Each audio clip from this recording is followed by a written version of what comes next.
Hello friends, welcome to my channel. तो आप सभी का इस बीपीएससी के पीटी एग्ज़ाम 71 का टेस्ट सीरीज में बहुत बहुत स्वागत है। तो जैसा कि आप सभी को मालूम है कि बीपीएससी का जो 71st पीटी एग्ज़ाम यानी प्रारंभिक परीक्षा जो है वो सितंबर के फर्स्ट वीक में होने वाली है।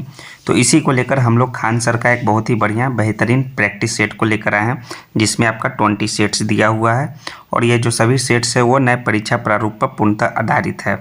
तो हम लोग इस वीडियो के माध्यम से प्रैक्टिस सेट नंबर 3 को कवर करने वाले हैं।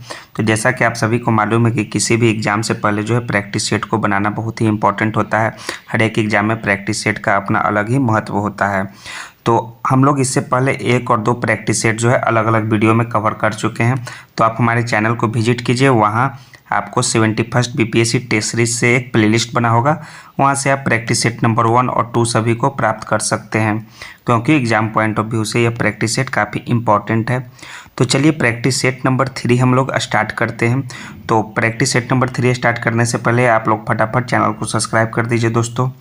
तो प्रैक्टिस सेट नंबर 3 के आपका पहला प्रश्न क्या है कि प्रशासनिक उद्देश्य के लिए सर्वेक्षण के बाद तैयार किए गए आधिकारिक दस्तावेजों को अंग्रेजों ने महत्व क्यों दिया।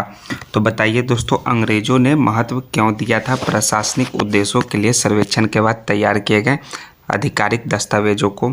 तो इसमें कौन सा विकल्प सही है उसको आपको चयन करना है। तो पहला आपका स्टेटमेंट क्या हुआ है कि आधिकारिक दस्तावेजों ने हमेशा यह समझने में मदद की है कि देश के लोग क्या सोचते हैं। तो ये आपका स्टेटमेंट फॉल्स है। दूसरा आपका स्टेटमेंट है कि आधिकारिक दस्तावेज इस बारे में जानकारी प्रदान करते हैं कि अधिकारी भविष्य के लिए क्या संरक्षित करना चाहते हैं। तो यह जो है आपके आधिकारिक दस्तावेजों को अंग्रेज ने इस कारण महत्व दिया। सो आपका सिर्फ जो है 2 नंबर का कथन करेक्ट होगा। तो केवल 2 यानी ऑप्शन नंबर बी पहला प्रश्न का राइट आंसर हो जाएगा। देखिए नीचे दिया हुआ है, ब्रिटिश काल के दौरान मिले अधिकारी का अभिलेखों से इस विशाल संग्रह से हम बहुत कुछ जान सकते हैं। अभिलेख जो है मुख्य रूप से हमें बताते हैं कि अधिकारी क्या सोचते थे, वे किस में रुचि रखते थे और वे भावी पीढ़ी के लिए क्या संरक्षित करना चाहते थे। ठीक, तो ऑप्शन नंबर इसका बी करेक्ट आंसर हो जाएगा। चलिए दूसरा नंबर का प्रश्न देखते हैं। निम्नलिखित कथनों पर विचार कीजिए और कौन सा स्टेटमेंट सही है वो आपको बताना है। तो वास्को डी गामा एक पुर्तगाली खोजकर्ता भूमध्य सागर और सुएज नहर के माध्यम से भारत के लिए समुद्री मार्ग की खोज करने वाला पहला यूरोपीय था। तो यह जो दोस्तों आपका स्टेटमेंट फॉल्स है, क्योंकि 15वीं और 16वीं शताब्दी के दौरान भूमध्य सागरीय और सुएज नहर के माध्यम से समुद्री मार्ग पर अरबों का प्रभुत्व था। इसलिए एक पुर्तगाली खोजकर्ता वास्को डी गामा ने अफ्रीका तट से होते हुए केप ऑफ गुड होप के माध्यम से पुर्तगाल से भारत के लिए एक वैकल्पिक मार्ग का खोज किया था। सो ये आपका स्टेटमेंट नंबर 1 फॉल्स हो जाएगा। दूसरा नंबर है कि पुर्तगालियों ने भारत में अपना पहला किला जो है कोची यानी कि कोचीन में स्थापित किया। तो ये आपका स्टेटमेंट सही है। तो दूसरा नंबर आपका सिर्फ स्टेटमेंट सही होगा। तो केवल 2 यानी ऑप्शन नंबर बी इसका राइट आंसर है, जो कि आपका यह कथन सही है। नेक्स्ट तीसरा नंबर देखिए क्या है। तीसरा नंबर है कि निम्नलिखित कथनों पर फिर विचार कीजिए। आपका स्टेटमेंट दिया हुआ है और कौन सा स्टेटमेंट सही है यानी कि ट्रू है वो आपको बताना है। पहला स्टेटमेंट क्या है कि लॉर्ड विलेजनी ने एक नीति तैयार की जिसे व्यापक गति का सिद्धांत यानी डॉक्ट्रिन ऑफ लैप्स के नाम से जाना जाता है। ठीक है। तो दूसरा है आपका झांसी पहला राज्य था जिसने व्यापक गति का सिद्धांत के तहत अंग्रेजों ने अपने अधीन किया था। तो कौन सा स्टेटमेंट सही है। तो ये इसमें ना पहला स्टेटमेंट सही है ना ही दूसरा स्टेटमेंट सही है। तो ना ही 1 होगा ना ही 2 होगा। तो ऑप्शन नंबर डी इसमें देखिए दिया हुआ है, ना ही 1 है ना ही 2 है। तो ऑप्शन डी इसका राइट आंसर है। और ऑप्शन डी क्यों होगा जान लीजिए कि लॉर्ड डलहौजी जो है 1848 से 1856 तक गवर्नर जनरल थे। उन्होंने एक नीति तैयार की जिसे चूक के सिद्धांत के रूप में जाना लेगा। ठीक, अतः कथन एक सही नहीं है, क्या है चूक का सिद्धांत। तो इसे जो है व्यापक गति का सिद्धांत नहीं होगा। दूसरा, इस सिद्धांत ने घोषित किया कि यदि एक भारतीय शासक की मृत्यु एक पुरुष उत्तराधिकारी के बिना होती है तो उसका राज्य जो है व्यापक हो जाएगा, अर्थात जो है कंपनी का क्षेत्र का हिस्सा बन जाएगा। ठीक है। और इस सिद्धांत को लागू करके कई राज्यों को आपस में जोड़ दिया गया था। सो यह जो है आपका ना ही 1 होगा ना ही 2 होगा। सो ऑप्शन नंबर डी इसका करेक्ट आंसर हो जाएगा। नेक्स्ट है आपका देखिए 5वां प्रश्न क्या है, चौथा प्रश्न है कि इटली, फ्रांस और ब्रिटेन में कपड़ा निर्माता जो हैं भारत में कपड़ों की रंगाई के लिए नील के बागानों पर अत्यधिक निर्भर क्यों थे। ठीक है, भारत में कपड़ों की रंगाई के लिए नील के बागान पर, इसका जो है सही विकल्प चुनकर आपको आंसर देना है। तो इसका पहला है कि नील का पौधा मुख्य रूप से उष्णकटिबंधीय क्षेत्र में उगता है, जबकि इटली, फ्रांस और ब्रिटेन जो है समशीतोष्ण देश है। इस कारण जो है भारत में जो है कपड़ों की रंगाई के लिए नील के बागान पर अत्यधिक निर्भर थे। तो ये आपका स्टेटमेंट सही है। दूसरा क्या है कि भारत में उत्पादित नील का रंग गहरा नीला होता था और अन्य पौधों की डाई जो है पीली और फीकी होती थी। तो ये भी आपका स्टेटमेंट सही है, अत्यधिक निर्भर रहने का। भारत से आयातित नील जो है अन्य पौधों से प्राप्त अन्य रोगों की तुलना में सस्ता था, तो सस्ता नहीं था दोस्तों, ये आपका जो है ये फॉल्स स्टेटमेंट है। तो 1 और 2 जो है आपका नील के बागानों पर अत्यधिक निर्भर रहने के कारण है। तो पहला और दूसरा, सो ऑप्शन नंबर इसका ए राइट आंसर हो जाएगा, केवल 1 और केवल 2। सो ऑप्शन ए चौथा का करेक्ट आंसर है। 5वां नंबर का प्रश्न देखिए। 5वां जो आपका प्रश्न है कि 1906 में हुए सोंग्राम संगमा विद्रोह के संबंध में निम्नलिखित में से कौन सा कथन सही है। ठीक है, सोंग्राम संगमा विद्रोह के बारे में। तो पहला स्टेटमेंट क्या है कि यह एक किसान विद्रोह था जो उड़ीसा में हुआ था। तो एक किसान विद्रोह नहीं था, यह एक आदिवासी विद्रोह था जो असम में हुआ था। सो एक आपका सही नहीं होगा। दूसरा स्टेटमेंट है कि एक जो है यह अंग्रेजों द्वारा उच्च भू राजस्व की मांग के विरुद्ध था। तो यह जो था अंग्रेजों द्वारा अधिनियमित वन कानून ने वनों के राज्य की संपत्ति घोषित किया और कुछ वन को आरक्षित वनों के रूप में वर्गीकृत किया। तो ये भी आपका स्टेटमेंट फॉल्स हो जाएगा सोंग्राम संगमा विद्रोह के संबंध में। तो ना ही एक स्टेटमेंट सही है, ना ही दूसरा स्टेटमेंट सही है। सो ऑप्शन नंबर डी 5वां नंबर का प्रश्न का इसका राइट आंसर हो जाएगा। नेक्स्ट 6ठा नंबर का प्रश्न देखिए क्या है कि भारत में जो प्रचलित स्थानांतरण खेती के संदर्भ में निम्नलिखित में से कौन सा स्टेटमेंट सही है, यानी कौन सा स्टेटमेंट ट्रू है वो आपको बताना है। ठीक है, तो ट्रू स्टेटमेंट कौन सा है। तो यह कृषि पद्धति का एक नया रूप है जिसका मुख्य रूप से पूर्वोत्तर भारतीय राज्यों में पालन किया जाता है। ठीक है, तो यह जो है आपका जो पूर्वोत्तर भारत के ऊपरी हिमालय इलाकों में ये पालन किया जाता है। ठीक है, तो ये आपका जो है आपका गलत है, ये आपका नया जो है रूप नहीं है, यह जो है एक स्थानीय रूप से झूम के रूप में जाना जाता है। ठीक है, और यह कृषि का बहुत ही आदिम रूप है, नया रूप नहीं है। सो आपका पहला स्टेटमेंट जो है आपका फॉल्स हो जाएगा। और इस प्रकार की खेती के तहत उपयोग की जाने वाली भूमि अपने प्रति चरण के दौरान कृषि भूमि श्रेणी के अंतर्गत आती है। तो जी नहीं दोस्तों, ये कृषि भूमि श्रेणी के अंतर्गत नहीं आती है। तो आपका ये भी स्टेटमेंट फॉल्स हो जाएगा। तो ना ही 1 होगा ना ही 2 होगा। सो ऑप्शन नंबर डी इसका भी राइट आंसर है, ना ही 1 ना ही 2 इसका करेक्ट आंसर है। तो 6ठा का इसका right answer option number D हो जाएगा। नेक्स्ट 7 नंबर का प्रश्न देखिए कि 1867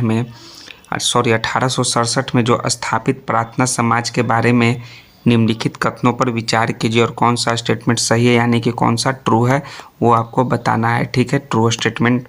तो इसकी स्थापना जो है आत्माराम पांडुरंग ने की, किसकी, तो प्रार्थना समाज का स्थापना। तो जी दोस्तों, इसका जो है आपका स्टेटमेंट सही है। नेक्स्ट है आपका, इसका उद्देश्य लोगों को एक ईश्वर में विश्वास दिलाना था। ये भी आपका स्टेटमेंट ट्रू है, जो कि प्रार्थना समाज के बारे में बताता है। तो दोनों आपका स्टेटमेंट जो है ट्रू हो जाएगा। सो 1 और 2 दोनों इसका सही आंसर है। सो ऑप्शन नंबर सी 7 का करेक्ट आंसर होगा। और 1867 में जो है इसका स्थापना हुआ था प्रार्थना समाज का। एक क्वेश्चन आपका यहाँ भी बनता है, प्रार्थना समाज का स्थापना कब हुआ, तो 1867 ईस्वी में। नेक्स्ट है 8वां नंबर का प्रश्न देखिए कि 1951-52 के पहले भारतीय आम चुनाव के संदर्भ में निम्नलिखित कथनों पर विचार कीजिए और दिए गए कथन में से कौन से सही है, यानी कौन सा ट्रू है वो आपको बताना है। तो पहले राष्ट्रीय चुनाव में केवल पुरुष को वोट देने की अनुमति थी। तो जी नहीं दोस्तों, इसमें केवल पुरुष को वोट देने की अनुमति नहीं था, ये आपका स्टेटमेंट फॉल्स है। दूसरा है कि लोकसभा की 489 सीटों के लिए चुनाव हुए थे। तो ये आपका स्टेटमेंट सही है, 489 सीटों के लिए चुनाव हुए थे। कांग्रेस पार्टी कुल वोट शेयर का जो है 50% से अधिक प्राप्त करने में सफल रहा। ठीक है, तो ये भी आपका स्टेटमेंट फॉल्स है। 50% से अधिक प्राप्त करने में कांग्रेस पार्टी वोट शेयर का प्राप्त करने में सफल नहीं रहा था। केवल जो है 489 सीट के लिए चुनाव हुए थे, ये स्टेटमेंट सही है। तो केवल 2 यानी ऑप्शन नंबर सी इसका करेक्ट आंसर हो जाएगा। और जो है आपका जो 1951-52 का था जो आपका चुनाव, वो सार्वभौमिक व्यस्तता मताधिकार था। वो किसी भी जाति, धर्म, किसी भी लिंग से हो, वो सभी को वोट देने का अधिकार था। और इसमें जो है कितने कांग्रेस को जो है टोटल जो है 45% जो है प्राप्त हुआ था, 50% से अधिक नहीं, 45% जो है सिर्फ वोट प्राप्त हुआ था और वह जो है 74% सीट जो जीतने में सफल रहे थे। ठीक, तो ऑप्शन नंबर इसका सिर्फ जो है आपका सी करेक्ट आंसर होगा, जो कि दूसरा नंबर का कथन सही है कि 489 सीटों के लिए चुनाव हुए थे। 9वां नंबर का प्रश्न है आपका कि 1764 में बक्सर के युद्ध में निम्नलिखित में से कौन पराजित हुआ था। तो बक्सर के युद्ध में कौन पराजित हुआ था दोस्तों, फटाफट दोस्तों कमेंट में आंसर दीजिए। तो बक्सर के युद्ध में जो है आपको ईस्ट इंडिया कंपनी से जो है लड़ाई लड़ी गई थी, मीर कासिम और ईस्ट इंडिया कंपनी के बीच। सो इसमें जो है मीर कासिम हार गया था बक्सर के युद्ध में 1764 में। सो ऑप्शन नंबर 20 का करेक्ट आंसर हो जाएगा मीर कासिम। 10वां नंबर का प्रश्न है निम्नलिखित में से कौन सा संगठन या आंदोलन जो है डॉक्टर भीमराव अंबेडकर से जुड़ा हुआ नहीं है। तो डॉक्टर भीमराव से अंबेडकर से जुड़ा है मंदिर प्रवेश आंदोलन, स्वतंत्र लेबर पार्टी और बहिष्कृत हितकारिणी सभा। ये सभी जो है भीमराव अंबेडकर से इंटरकनेक्टेड है, लेकिन जो है सत्य शोधक समाज जो आंदोलन है वो भीमराव अंबेडकर से जुड़ा नहीं है। यह जो है एक सत्य शोधक समाज जो ज्योतिबा फूले के साथ स्थापित एक संघ था। तो यह अन्य ऑप्शन नंबर बी जो है आपका भीमराव अंबेडकर से जुड़ा नहीं है। सो ऑप्शन नंबर बी 10वां नंबर का करेक्ट आंसर हो जाएगा। और दूसरा क्वेश्चन आपका देख लीजिए, इससे राइज होता है कि सत्यशोधक समाज का स्थापना कब हुआ था। तो इसका स्थापना जो है 1873 ईस्वी में हुआ था। ठीक, 1873 ईस्वी यानी कि सत्यशोधक समाज का स्थापना हुआ और इसके संस्थापक कौन थे, ज्योतिबा फूले। तो 10 का आपका राइट आंसर बी हो गया। 11 नंबर देखिए कि अंग्रेजों के द्वारा किस गवर्नर जनरल के तहत सर्वोपरि की नीति प्रारंभ की गई थी। तो अंग्रेजों द्वारा जो है सर्वोपरि की नीति जो है लॉर्ड हेस्टिंग के द्वारा यह नीति प्रारंभ किया गया था, सर्वोपरि का नीति। सो ऑप्शन नंबर ए इसका करेक्ट आंसर हो जाएगा। और लॉर्ड हेस्टिंग को जो है 11 नवंबर 1813 को भारत के गवर्नर जनरल के रूप में नियुक्त किया गया था। ठीक, और सर्वोच्चता की नीति जो है अंग्रेजों के द्वारा जो है शुरू किया गया था, उन्हीं के तहत सर्वोच्चता की नीति। सो ऑप्शन नंबर ए जो है लॉर्ड हेस्टिंग इसका करेक्ट आंसर हो जाएगा 11 नंबर का प्रश्न का। 12 नंबर का प्रश्न देखिए कि प्रशासनिक उद्देश्यों के लिए सर्वेक्षण के बाद तैयार किए गए आधिकारिक दस्तावेजों को अंग्रेजों ने महत्व क्यों दिया। क्या है, प्रशासनिक उद्देश्य के लिए सर्वेक्षण के बाद तैयार किए गए आधिकारिक दस्तावेज को तो अंग्रेज का जो महत्व देने का प्रमुख कारण था, पहला देखिए कि आधिकारिक दस्तावेजों ने हमेशा यह समझने में मदद की कि देश के लोग क्या सोचते हैं। तो ये आपका स्टेटमेंट फॉल्स है। आधिकारिक दस्तावेज इस बारे में जानकारी प्रदान करते हैं कि आधिकारिक भविष्य के लिए क्या संरक्षित करना चाहते हैं। तो आपका स्टेटमेंट सही है। पहला प्रश्न भी यही प्रश्न था। सो आपका केवल 2 इसका राइट आंसर होगा, ऑप्शन नंबर बी। और देख लिए कि और क्या क्या सोचते हैं कि वे जो है वे क्या सोचते थे, उसमें किस में रुचि रखते थे और भावी पीढ़ी के लिए क्या संरक्षित करना चाहते थे, ये हमें अभिलेख मुख्य रूप से बताते हैं। ठीक, नेक्स्ट आपका प्रश्न देखिए 13 नंबर का प्रश्न, निम्नलिखित कथनों पर विचार कीजिए। निम्नलिखित कथन पर विचार कीजिए। वास्को डी गामा जो है एक पुर्तगाली खोजकर्ता भूमध्य सागर और सुएज नहर के माध्यम से भारत के लिए समुद्री मार्ग की खोज करने वाला पहला यूरोपीय था। तो अरे तो ये तो फिर से ये क्वेश्चन है आपका, ये आ गया है। तो आपका फॉल्स है, क्योंकि जो है अरबों का प्रभुत्व था सुएज नहर पर, और जो वास्को डी गामा जो है वो केप ऑफ गुड होप के माध्यम से पुर्तगाल से भारत के लिए एक वैकल्पिक मार्ग का खोज किया था, जो कि अफ्रीका तट से होते हुए आता है। तो पहला तो ये आपका फॉल्स हो जाएगा। और पुर्तगालियों ने अपना जो है पहला किला कोची यानी कि कोचीन में स्थापित किया, ये तो आपका स्टेटमेंट सही है। सो दूसरा नंबर आपका सही होगा और पहला नंबर गलत होगा। सुएज नहर के माध्यम से भारत के लिए समुद्री मार्ग का खोज नहीं किया था, क्योंकि उस पर जो है अरबों का प्रभुत्व था। वो जो है अफ्रीका से रास्ते होते हुए केप ऑफ गुड, क्या नाम है उसका, केप ऑफ गुड होप के माध्यम से पुर्तगाल से भारत के लिए समुद्री मार्ग का खोज किया। तो केवल 20 का राइट आंसर है आपका 13 नंबर का प्रश्न का। 14 नंबर का प्रश्न देखिए कि रैयतवाड़ी व्यवस्था के संदर्भ में निम्नलिखित कथनों पर विचार करें और कौन सा कथन उपरोक्त में से सही है। स्टेटमेंट पहला आपका दिया हुआ है रैयतवाड़ी व्यवस्था से रिलेटेड कि इससे जो है सर थॉमस मुनरो ने प्रारंभ किया था।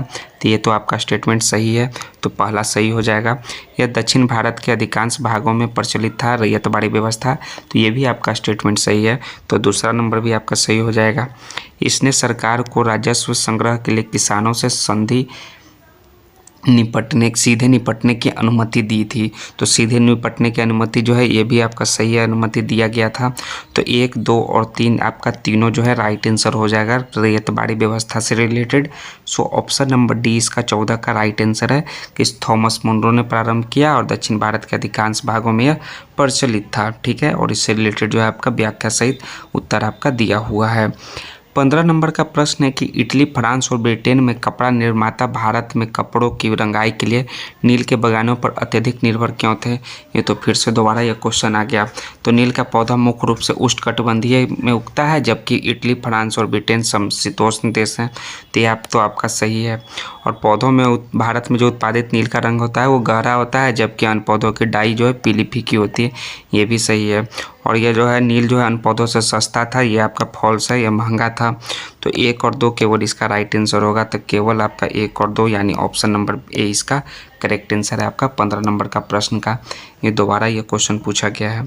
16 नंबर फिर से ये आपका क्वेश्चन पूछा हुआ है कि संग्राम संगमा विद्रोह के संदर्भ में निम्नलिखित कथनों में से कौन सा सही नहीं है। तो संग्राम संगमा जो है किसान विद्रोह नहीं था, वो आदिवासी विद्रोह था।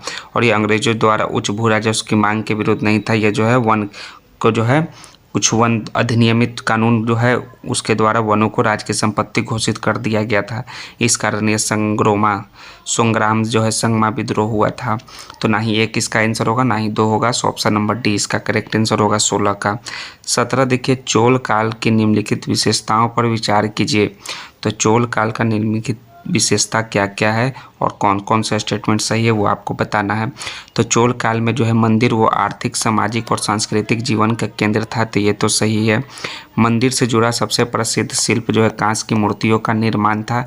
ये भी चोल काल के निम्नलिखित विशेषताओं है। तीसरा है कि चोल जो है कांस्य प्रतिमा की गिनती दुनिया के सबसे खूबसूरत मूर्तियों में होती है। ये भी आपका स्टेटमेंट सही है चोल काल का जो है विशेषता में। तो आपका पहला भी स्टेटमेंट सही है, दूसरा भी सही है और तीसरा भी सही है। तो 1, 2 और 3 यानी ऑप्शन नंबर डी इसका 17 का करेक्ट आंसर हो जाएगा। नेक्स्ट है 18 नंबर का प्रश्न, निम्नलिखित कथनों और कारणों को ध्यान से पढ़िए और जो है आपको कौन सा स्टेटमेंट सही होगा वो आपको बताना है। कथन दिया हुआ है यानी कथन यानी एसर्शन ए दिया हुआ है कि अलाउद्दीन खिलजी की बाजार नियंत्रण नीति सैन्य हितों से प्रेरित थी। और रीजन यानी कारण यानी आर दिया हुआ है कि सैनिक अपनी आवश्यकता का सामान दिल्ली के व्यापारियों से खरीदते थे और यह आशंका थी कि व्यापारी उनके माल की कीमत बढ़ा देंगे। तो कौन सा स्टेटमेंट सही है आपको बताना है इन चारों में से।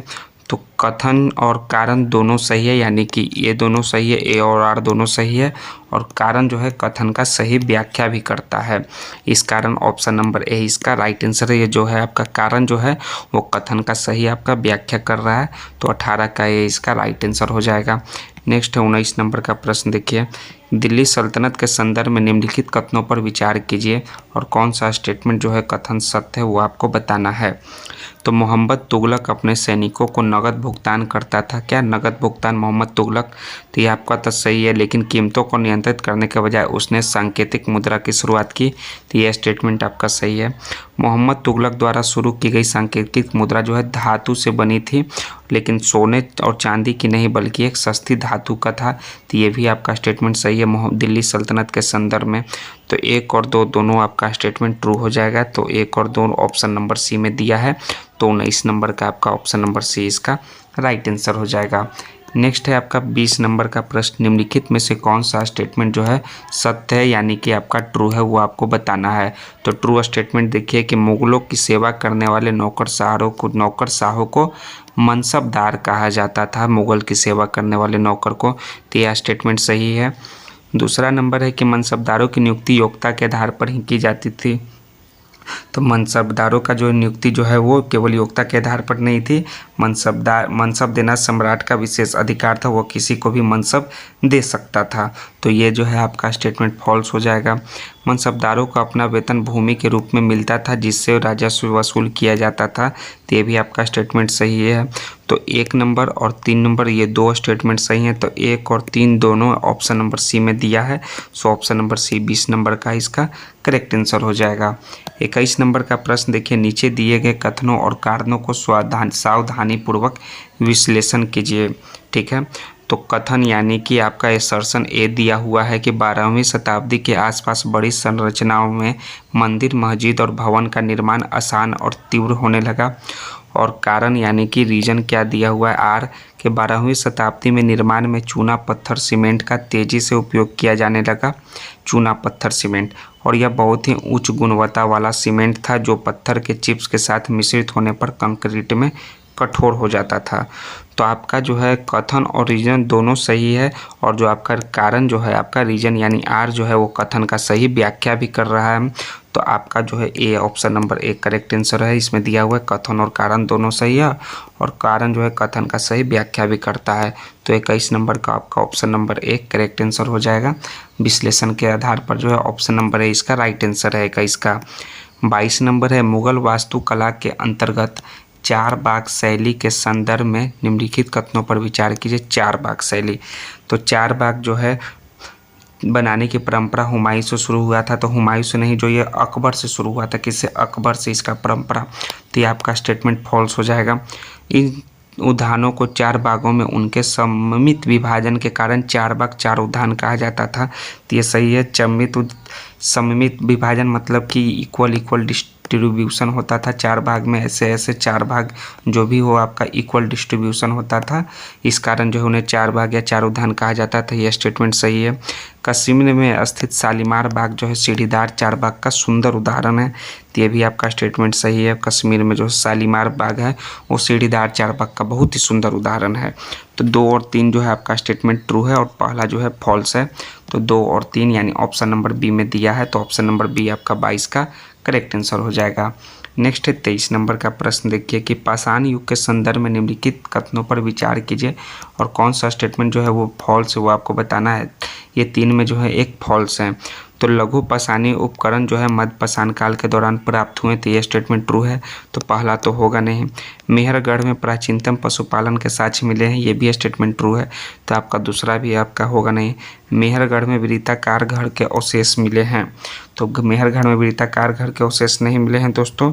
मेहरगढ़ में जो है आपका वर्गाकार या आयताकार घरों के अवशेष मिले हैं। देखिए यहाँ आपका दिया हुआ वर्गाकार या आयताकार घरों के अवशेष मिले हैं। तो आपका तीसरा नंबर जो है आपका यह फॉल्स है। तो जो गलत कथन है वो है आपका तीसरा नंबर। तो तीसरा नंबर यानी कि केवल 3 ऑप्शन नंबर सी में दिया है। तो 23 का आपका केवल 3 राइट आंसर हो जाएगा ऑप्शन नंबर सी, जिसमें जो है आपका वर्गाकार या आयताकार घरों के अवशेष मिले हैं। ठीक है।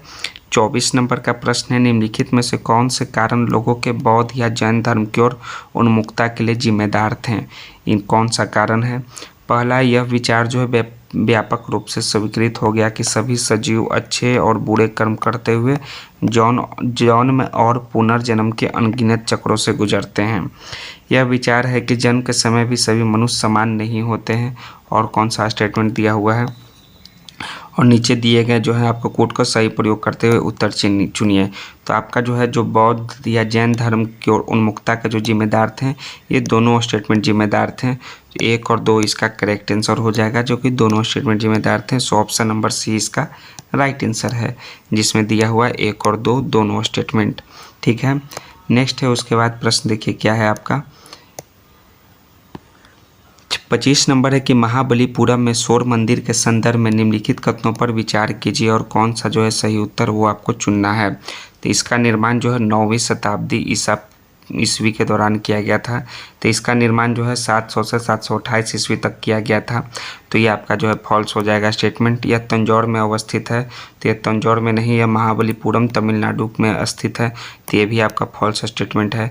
तो इनमें से कोई भी जो है सही उत्तर नहीं है। सो ऑप्शन नंबर डी इसका राइट आंसर है आपका 25 नंबर के प्रश्न का। 26 नंबर का प्रश्न देखिए कि महाजनपदों में भागा नामक फसलों पर कर जो था वो क्या था? भागा नामक जो फसलों पर कर था, तो भागा जो था वो था आपका 1/6 हिस्सा, कुल उत्पादन का 1/6 हिस्सा कर जो है तय किया जाता था। इसे भागा या शेयर के रूप में जाना जाता था। सो ऑप्शन नंबर सी इसका करेक्ट आंसर हो जाएगा महाजनपद में। ठीक है। 26 का आपका सी कुल उत्पादन का 1/6वां भाग। नेक्स्ट है आपका 27 नंबर निम्नलिखित कथनों पर विचार कीजिए। लद्दाख को जो छोटा तिब्बत भी कहा जाता है। दूसरा है कि तिब्बती राष्ट्रीय महाकाव्य केसर सागा का स्थानीय संस्करण लद्दाख में मुसलमानों और बौद्ध दोनों के द्वारा गायन एवं प्रदर्शन के द्वारा किया जाता है। ठीक है, ये दो स्टेटमेंट तो दिया हुआ है। ठीक है, लद्दाख से रिलेटेड 27 का। और जो है सही कथन का आपको चुनना है। तो सही कथन जो है आपका ये दोनों है। ठीक है, कि लद्दाख को जो है छोटा तिब्बत भी कहा जाता है और तिब्बती राष्ट्रीय महाकाव्य केसर सागा का स्थानीय संस्करण लद्दाख में मुसलमान और बौद्ध दोनों के द्वारा गायन एवं प्रदर्शन के द्वारा किया जाता है। सो 1 और 2 दोनों आपका 27 का राइट आंसर होगा। तो चलिए ऑप्शन नंबर किस में दिया हुआ है 1 और 2 दोनों, तो ऑप्शन नंबर सी में आपका 1 और 2 दोनों कथन दिया हुआ है। तो दोनों कथन सही है, ऑप्शन सी इसका करेक्ट आंसर हो जाएगा। नेक्स्ट है 28 नंबर के निम्नलिखित कथनों पर विचार कीजिए और कौन सा स्टेटमेंट सही है वो बताना है। तो किसी देश में सामाजिक विविधता के दावे को पेश के लिए खतरे के स्रोत के रूप में देखा जाना चाहिए। तो खतरे के स्रोत के रूप में नहीं देखा जाना चाहिए। सो ऑप्शन नंबर ए आपका गलत हो जाएगा। सॉरी, कथन नंबर 1, राजनीति में विभिन्न प्रकार के सामाजिक विभाजनों की अभिव्यक्ति से प्राय लोकतंत्र कमजोर होता है। तो जी नहीं दोस्तों, प्राय लोकतंत्र जो है कमजोर नहीं होता है। सो आपका जो है आपका तीव्रता कम हो जाती है, इससे लोकतंत्र की मजबूती मिलती है। ठीक है, तो आपका ना 1 सही होगा ना ही 2 होगा। सो आपका ऑप्शन नंबर डी इनमें से कोई भी नहीं करेक्ट आंसर है 28 नंबर के प्रश्न का। नेक्स्ट है 29 नंबर का प्रश्न, निम्नलिखित में से कौन सा अनुच्छेद भारत में के क्षेत्र में रहने वाले सभी व्यक्तियों के लिए कानून के समझ समानता और कानून के समान संरक्षण की गारंटी देता है। तो वो है अनुच्छेद 14। कौन सा? अनुच्छेद 14 जो है आपका जो है भारत के क्षेत्र में रहने वाले सभी व्यक्तियों के लिए कानून के समझ समानता और कानून के समान संरक्षण का गारंटी देता है। सो ऑप्शन नंबर बी इसका करेक्ट आंसर हो जाएगा, अनुच्छेद 14। नेक्स्ट है 29 के बाद 30 नंबर का प्रश्न, सही मिलान कीजिए। कौन सा जो है आपका मिलान वो सही है। ठीक है, तो सही मिलान कीजिए। उसके बाद है आपका तो अब लोकतांत्रिक सरकार। लोकतांत्रिक सरकार जो है लोगों के प्रति जवाबदेहिता से संबंधित है। तो आपका पहला का डी हो जाएगा। ठीक है, दूसरा है भारत। भारत जो है एक लिखित संविधान यानी कि ई हो जाएगा। तीसरा वयस्क मताधिकार जो है लोकप्रिय भागीदारी का प्रत्यक्ष रूप है यानी कि 3 का ए हो जाएगा। ग्रेट ब्रिटेन जो है एकात्मक सरकार है। सो आपका इसका जो है बी हो जाएगा। और लास्ट संसदीय प्रणाली जो है शक्तियों का केंद्रीकरण यानी सी हो जाएगा। तो 30 का जो है आपका DEABC देखिए कौन सा स्टेटमेंट में दिया हुआ है आपका। तो आपका जो है ऑप्शन नंबर आपका ए में देखिए दिया हुआ है DEABC। So option number A इसका करेक्ट आंसर हो जाएगा। नेक्स्ट है 31 नंबर का प्रश्न, निम्नलिखित में से कौन सा सही सुमेलित नहीं है यानी कि एक जो है आपका इसमें से फॉल्स है। तो समानता का अधिकार जो अनुच्छेद 14 से 18 तक दिया हुआ है यह सही है। शोषण के खिलाफ अधिकार जो अनुच्छेद 20 से 22 दिया हुआ है तो यह आपका जो है आपका शोषण के विरुद्ध अधिकार जो है आपका अनुच्छेद 20 से 22 दिया हुआ है। तो जो है आपका अनुच्छेद जो है आपका 23 और 24 में शोषण के विकास अधिकार का प्रावधान है और यह अधिकार व्यक्ति के अधिकारों और सम्मान की सुरक्षा निश्चित करते हैं। ठीक है, और धार्मिक स्वतंत्रता का अधिकार जो है आपका 25 से 28 सही है और सांस्कृतिक एवं शिक्षा का स्वतंत्रता का अधिकार जो है अनुच्छेद 29-30 सही है। बी जो है आपका सही सुमेलित नहीं है। सो ऑप्शन नंबर बी इसका करेक्ट आंसर हो जाएगा 31 नंबर के प्रश्न का। नेक्स्ट है 32 नंबर, निम्नलिखित में से किस समिति ने भारत में पंचायती राज व्यवस्था का सिफारिश किया था। पंचायती राज व्यवस्था का सिफारिश जो है बलवंत राय मेहता समिति ने किए थे। सो ऑप्शन नंबर बी इसका करेक्ट आंसर हो जाएगा, बलवंत राय मेहता समिति। इन्होंने जो है त्रिस्तरीय पंचायती राज व्यवस्था की स्थापना का सिफारिश किया था। इस व्यवस्था में ग्राम पंचायत, पंचायत समिति और जिला परिषद शामिल है, जान लीजिए। 33 नंबर है कि भारत में संघीय व्यवस्था किस देश के मॉडल पर आधारित है। तो संघीय व्यवस्था जो है कनाडा देश के मॉडल पर आधारित है। तो कनाडा यानी ऑप्शन नंबर ए इसका राइट आंसर हो जाएगा 33 का। नेक्स्ट है 34 नंबर का प्रश्न, उच्चतम न्यायालय के संदर्भ में निम्नलिखित कथन पर विचार कीजिए और कौन सा सही उत्तर हो आपको बताना है। तो यह दीवानी और फौजदारी में मामलों में जो है अपील का सर्वोच्च न्यायालय है, उच्चतम न्यायालय। तो ये आपका सही है। यह उच्च न्यायालयों के निर्णय के विरुद्ध अपीलों की सुनवाई कर सकता है, ये भी सही है। सर्वोच्च न्यायालय के वरिष्ठ न्यायाधीश को आमतौर पर मुख्य न्यायाधीश नियुक्त किया जाता है, ये भी आपका स्टेटमेंट सही है। मौलिक अधिकारों के संरक्षण के रूप में कार्य करता है, ये भी आपका स्टेटमेंट सही है उच्चतम न्यायालय के संदर्भ में।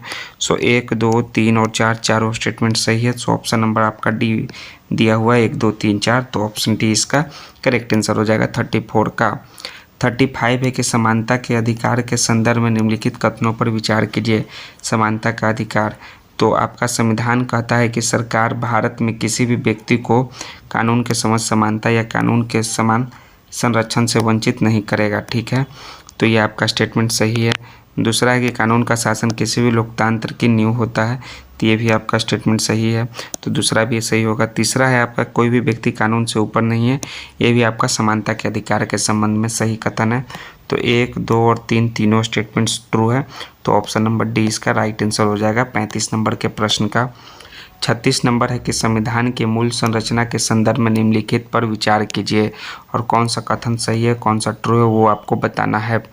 ये कोई भी संशोधन जो है संविधान के मूल ढांचे का उल्लंघन नहीं कर सकता है, ये आपका स्टेटमेंट ट्रू है, सो ये आपका राइट आंसर होगा। दूसरा, यदि कोई संशोधन बुनियादी ढांचे का उल्लंघन करता है तो यह तय करने के लिए न्यायपालिका अंतिम प्राधिकारी है, तो ये भी आपका स्टेटमेंट ट्रू है। नेक्स्ट है आपका संविधान में इस सिद्धांत का उल्लेख है, तो संविधान में जो है इस सिद्धांत का उल्लेख नहीं है, सो आपका जो है केवल 1 और 2 इसका राइट आंसर होगा। 1 और 2, तो 1 और 2 जो है स्टेटमेंट किस में दिया हुआ है, ऑप्शन नंबर सी में दिया हुआ है, तो ऑप्शन नंबर सी 36 का करेक्ट आंसर होगा संविधान की मूल संरचना के संदर्भ में। 37 नंबर देखिए, निम्नलिखित कथनों पर विचार कीजिए। तो देखिए आपका पहला स्टेटमेंट क्या दिया हुआ है कि 1989 में पीके थुंगन समिति ने स्थानीय सरकारी निकायों के लिए संवैधानिक मान्यता की सिफारिश की थी, तो आपका स्टेटमेंट सही है, तो आपका ये पहला हो जाएगा। दूसरा क्या है कि 73वां संशोधन जो है शहरी स्थानीय सरकारों के विषय में है, तो ये आपका स्टेटमेंट फॉल्स है। 74वें संशोधन में ग्रामीण स्थानीय सरकार से संबंधित प्रावधान दिए गए हैं, तो ये भी आपका स्टेटमेंट जो है फॉल्स है। जो है आपका ये जो है शहरी स्थानीय सरकार से नहीं है, यह जो है पंचायती राज से 73वां संशोधन संबंधित है, सो केवल एक जो है आपका सही कथन है, तो केवल एक जो है आपका राइट आंसर हो जाएगा ऑप्शन नंबर ए। ठीक है, नेक्स्ट देखिए आपका क्या है। 37 के बाद 38 नंबर का प्रश्न है कि धन विधेयक के संदर्भ में निम्नलिखित कथनों पर विचार कीजिए। ठीक है, निम्नलिखित स्टेटमेंट पर विचार करना है, कौन सा आपका सही है और कौन सा गलत है। तो राज्यसभा या तो विधेयक को मंजूरी दे सकती है या बदलाव का सुझाव दे सकती है, लेकिन इसे अस्वीकार नहीं कर सकती है। धन विधेयक के संदर्भ में यह स्टेटमेंट सही है। राज्यसभा द्वारा सुझाए गए विधेयक में संशोधन जो है लोकसभा द्वारा स्वीकार किया जा सकता है या नहीं, ये भी आपका सही है। धन विधेयक केवल लोकसभा में ही पेश किया जा सकता है, ये भी स्टेटमेंट सही है।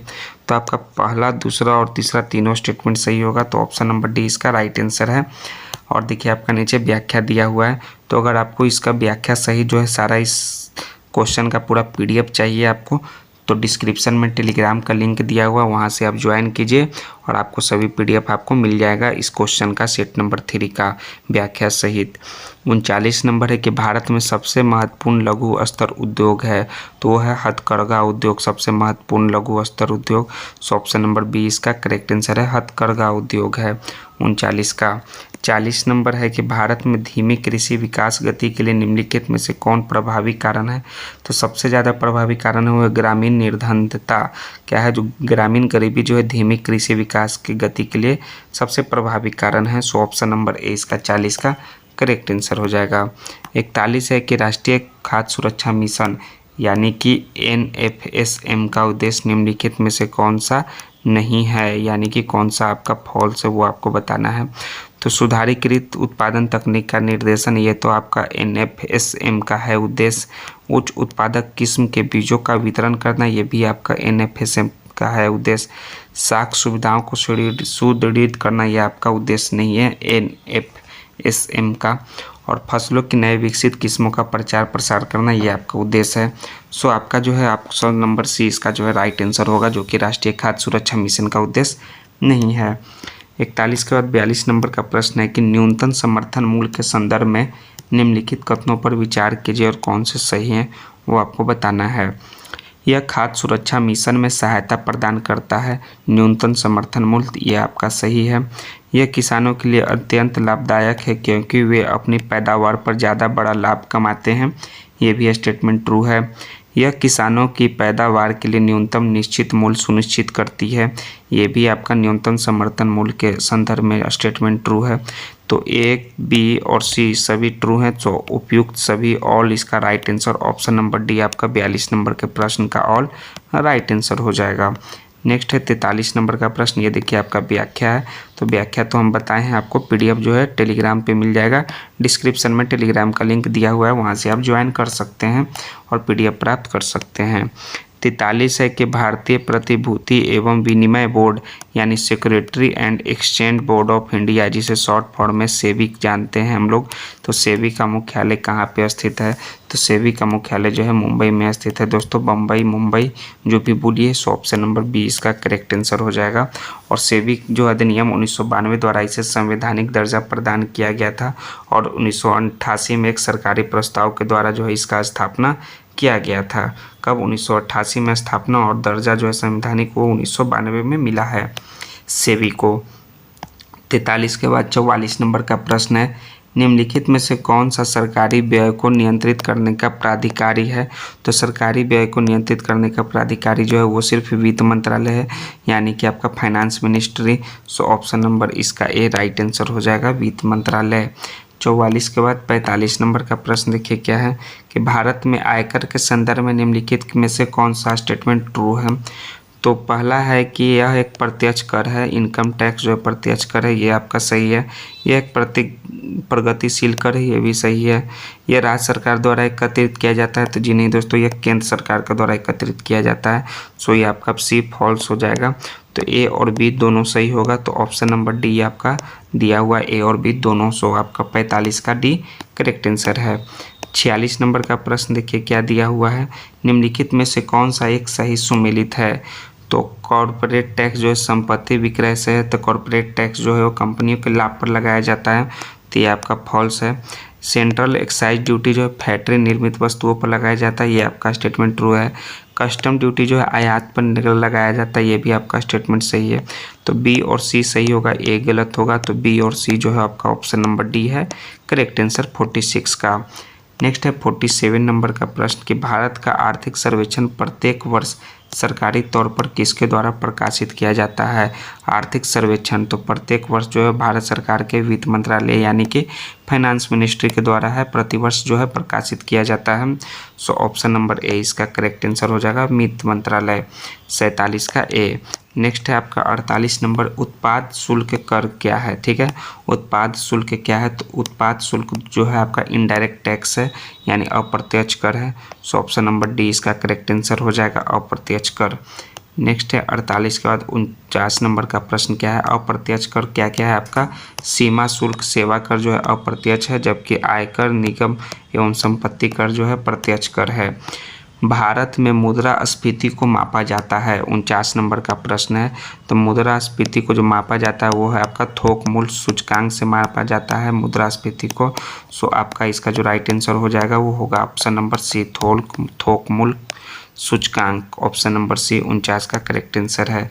2014 के बाद जो उपभोक्ता मूल्य सूचकांक का प्रयोग किया जा रहा है, ठीक है, 2014 के बाद ये आपका स्टेटमेंट में दिया हुआ है, व्याख्या में, ये भी आप पढ़ लीजिए। 49 के बाद 50 नंबर है, पूंजीवादी अर्थव्यवस्था की सबसे बड़ी विशेषता क्या है? पूंजीवादी अर्थव्यवस्था का जो सबसे बड़ा विशेषता है वो है आपका कि उद्यमों की स्वतंत्रता, यही आपका सबसे बड़ा विशेषता है। सो ऑप्शन नंबर सी इसका करेक्ट आंसर है। और विशेषताएं जान लीजिए, यह एक मुक्त अर्थव्यवस्था है, उत्पत्ति के साधनों पर निजी स्वामित्व होता है, उत्पादन का उद्देश्य लाभ प्राप्त करना है, आय का वितरण असमान होता है, इसमें वर्ग जो है संघर्ष होता है। ये 5 जो है आपके अर्थव्यवस्था की प्रमुख विशेषता भी है, और उद्यमों की स्वतंत्रता जो है एक अलग सबसे बड़ी विशेषता है। सो ऑप्शन नंबर सी 50 का करेक्ट आंसर हो जाएगा। 51 नंबर है आपका कथन यानी कि ए, यानी असर्शन क्या दिया हुआ है? एक पूर्णतः घृष्टहीन पृष्ठ यानी कंप्लीटली फ्रिक्शनलेस सरफेस पर खड़ा एक व्यक्ति सीटी बजाने से अपने को गति में ला सकता है, कथन ये दिया हुआ है। तो कारण क्या है? रीजन है कि यदि किसी तंत्र पर कोई बाह्य बल क्रियाशील नहीं है तो इसका संवेग एच जो है परिवर्तित नहीं हो सकता है। तो आपका जो है आपका कथन तो सही है और रीजन भी सही है, लेकिन जो आपका रीजन जो है वो कथन का सही व्याख्या नहीं कर रहा है, तो सही स्पष्टीकरण नहीं है। तो सो ऑप्शन नंबर 20 का करेक्ट आंसर है। देखिए दिया हुआ है ए और आर सही है, लेकिन आर जो ए का सही स्पष्टीकरण नहीं है। सो ऑप्शन नंबर बी 51 का राइट आंसर हो जाएगा। 52 नंबर देखिए, जब दूध को बिलोया जाता है तो उसमें से मलाई जो है पृथक होने लगती है, यानी अलग निकलने लगती है। तो किसके कारण निकलता है? वो निकलता अपकेंद्री बल के कारण जो है मलाई अलग निकलने लगता है, यानी डेयरियों में जो है सेंट्रीफ्यूगेशन की प्रक्रिया का उपयोग के द्वारा जो है मलाई को अलग किया जाता है। सो ऑप्शन नंबर डी इसका करेक्ट आंसर हो जाएगा। ऑप्शन नंबर बी, अपकेंद्री बल के कारण जो है मलाई पृथक होने लगती है। 53 नंबर का प्रश्न देखिए क्या है कि बिजली की खपत का बिल किसके मापन पर आधारित होता है। चलिए, बिजली का बिल जो है किसके मापन पर आधारित होता है, फटाफट कमेंट में आंसर दीजिए। वो होता है आपका वाट। क्या होता है? वाट। वाट के मापन पर जो है आधारित होता है। देखिए आपका किलोवाट घंटे में KWH या वाट में मापा जाता है। 1 केवी किलोवाट बराबर जो होता है आपका 100 वाट होता है। सो वाट यानी केवल एक। ऑप्शन नंबर ए इसका राइट आंसर हो जाएगा 53 का। 54 नंबर है आपका कि कथन, सॉरी देखिए 59 नंबर में आ गया। 54 नंबर आपका दिया हुआ है कि कथन ए जो है आपका बड़े शीतगृह संयंत्र प्रशीतक यानी कि रिफ्रिजरेंट के रूप में अमोनिया का उपयोग करते हैं, जबकि घरेलू जो है प्रशीतित्र जो है रेफ्रिजरेटर्स यानी क्लोरोफ्लोरोकार्बन CFC का प्रयोग करते हैं। तो और रीजन क्या है कि अमोनिया को कम दाब एवं परिवेश तथा ताप यानी कि एम्बिएंट टेम्परेचर पर द्रवित किया जा सकता है। तो कौन सा सही है? तो आपका ए तो सही है, कथन तो सही है, लेकिन रीजन जो है आपका गलत है। ठीक है, सरासर गलत है। सो आपका C option number correct answer है, ए सही है, परंतु आर जो है आपका रीजन गलत है, असर्शन सही है, रीजन गलत है। 55 नंबर है कि टेलीविज़न दर्शक जो है डिश एंटीना का प्रयोग करते हुए बरसात में उपग्रह सिग्नल नहीं प्राप्त कर पाते क्योंकि एंटीना छोटे होते हैं। ये तो आपका सही है। और क्या है? वर्षा की बूंदें जो है रेडियो तरंगों की ऊर्जा अवशोषित करती है। ये भी आपका सही है। वर्षा की बूंदें रेडियो तरंगों की ऊर्जा की मूल दिशा को विचलित करती है। ये भी स्टेटमेंट सही है। एंटीना का प्रयोग करते हुए बरसात में उपग्रह सिग्नल नहीं प्राप्त कर पाते हैं। तो 1, 2 और 3 तीनों स्टेटमेंट आपका 55 नंबर का राइट आंसर होगा। सो ऑप्शन नंबर डी में दिया हुआ है 1, 2 और 3। 56 नंबर का प्रश्न देखिए कि अग्नि 4 प्रेक्षापास्त्र के संबंध में निम्नलिखित कथनों पर विचार कीजिए, कौन सा सही है वो आपको बताना है। यह धरातल से धरातल तक मार करने वाला प्रेक्षापास्त्र है। इसमें केवल द्रव नोदक ईंधन के रूप में इस्तेमाल होता है। ठीक है, केवल जो है द्रव नोदक ईंधन के रूप में इस्तेमाल होता है। और कौन सा स्टेटमेंट दिया हुआ है? और यह जो है टन नाभिकीय वारहेड को 7500 किलोमीटर दूरी तक फेंका जा सकता है। ठीक है, तो यह ना आपका एक आपका सही है स्टेटमेंट, ना ही आपका दूसरा स्टेटमेंट सही है। सिर्फ ना ही दूसरा सही है, ना ही तीसरा सही है। सिर्फ जो है आपका पहला स्टेटमेंट सही है कि यह धरातल से धरातल तक मार करने वाला प्रेक्षापास्त्र है। सो अग्नि 4 के बारे में केवल एक स्टेटमेंट सही है, यानी कि केवल एक, यानी ऑप्शन नंबर ए इसका राइट आंसर हो जाएगा, केवल एक। नेक्स्ट है आपका 57 नंबर के आइंस्टीन को नोबेल पुरस्कार दिया गया था।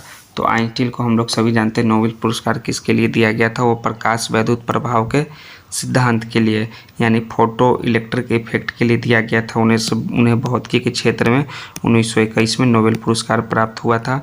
सो ऑप्शन नंबर बी 57 का करेक्ट आंसर हो जाएगा। 58 है कि सूची 1 को सूची 2 से सुमेलित करें तथा नीचे दिए गए कोड का प्रयोग करके सही उत्तर का चयन करें।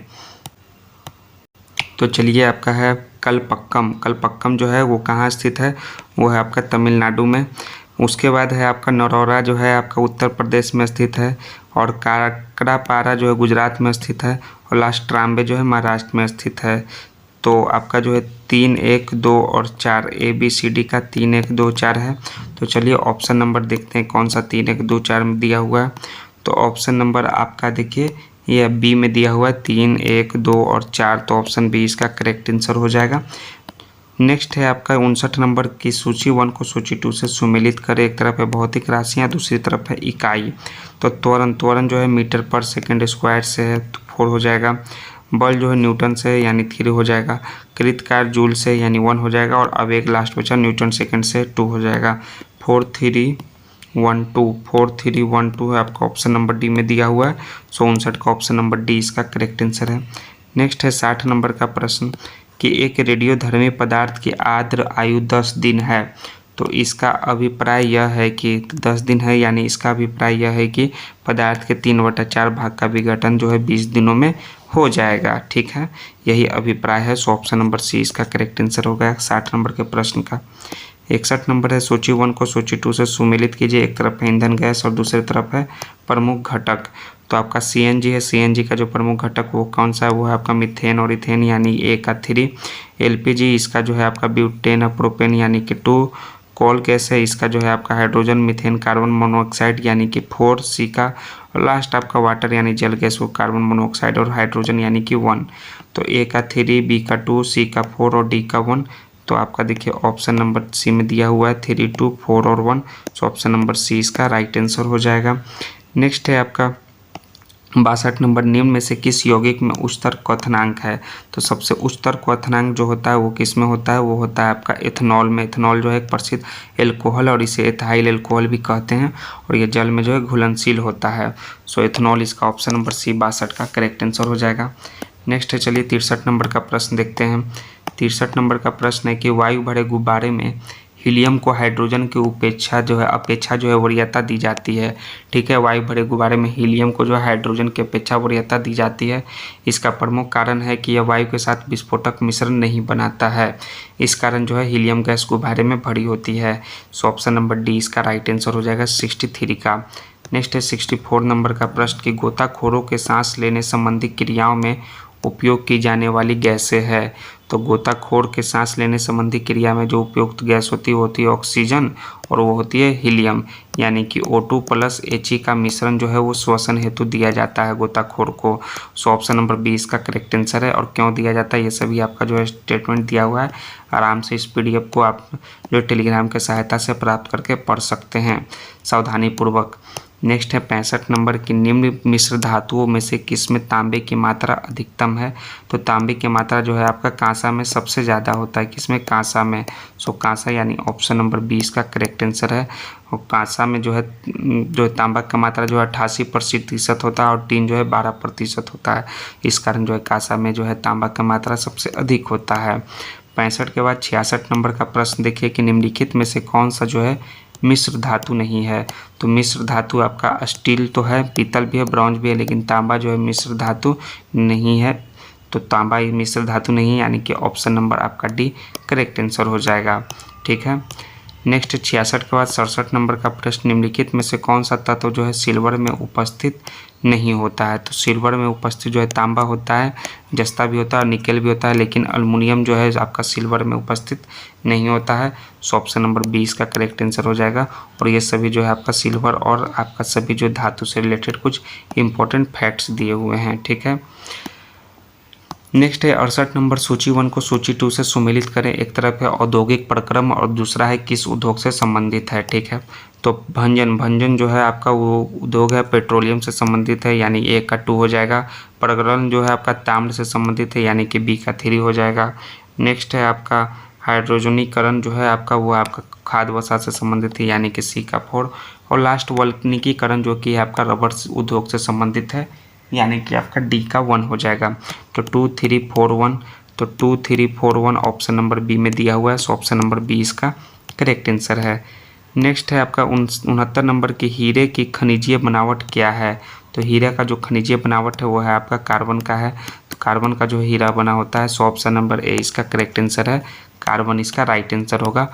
और देखिए इसका इंपॉर्टेंट फैक्ट्स जो है आपका ये दिया हुआ एक पारदर्शी रत्न है और ये रासायनिक रूप से कार्बन का शुद्धतम रूप है। 70 नंबर है कि हीलियम के नाभिक में होता है। तो हीलियम के नाभिक में जो है आपका 2 जो है प्रोटॉन होता है और 2 जो है आपका न्यूट्रॉन होता है। ये दोनों जो है हीलियम के नाभिक में होता है। सो ऑप्शन नंबर सी इसका करेक्ट आंसर हो जाएगा, प्रोटॉन और न्यूट्रॉन 2-2 होता है। 71 नंबर है कि सुक्रोज है। सो सुक्रोज क्या है, सुक्रोज जो है एक डाइसेक्राइड्स है।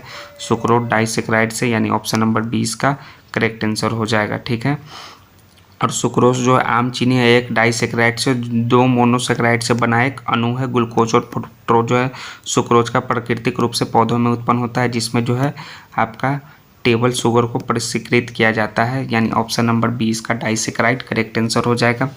72 नंबर है आपका इलेक्ट्रोइनसेफेलोग्राम यानी EEG निम्न में से किसकी निगरानी के लिए उपयोग होता है? तो EEG जो है आपका मस्तिष्क की निगरानी के लिए उपयोग में किया जाता है। तो मस्तिष्क का निगरानी यानी ऑप्शन नंबर डी इसका करेक्ट आंसर है।